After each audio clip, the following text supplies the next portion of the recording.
daffodil season at the Flowering Farmhouse, and today I want to show you a trick so that you can harvest your daffodils and get the longest stem possible. As you can see, this year what I did is I didn't have time to till a space, and I'm leaving my daffodils in the ground.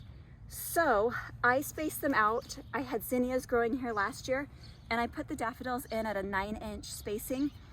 I will be filling this in, but daffodil bulbs will expand. So in a few years from now, this whole area will be filled with daffodils.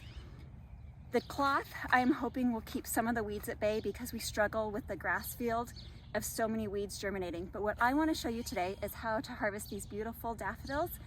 Sometimes we like to call them novelty daffodils or narcissists. When you think of daffodils, most people think of the orange daffodils, yellow, that are growing along the roadside. This right here is a white lion daffodil, and let me tell you, it smells absolutely amazing. Flower farmers typically like to harvest their daffodils when they are in what's called gooseneck form. So right here, this one's a really nice long stem. This one's already blown open, so it's beyond the point that I could sell, but it doesn't mean that I can't enjoy it for myself or give it away to a friend. So you actually do not want to use scissors when you are harvesting a daffodil.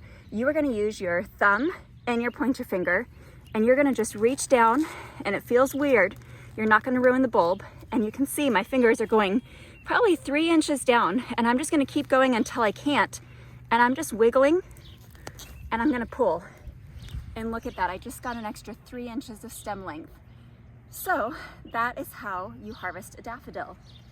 Hand down the stem, and you're gonna squeeze and pinch. It feels weird at first, but once you get the hang of it, you can go pretty quickly.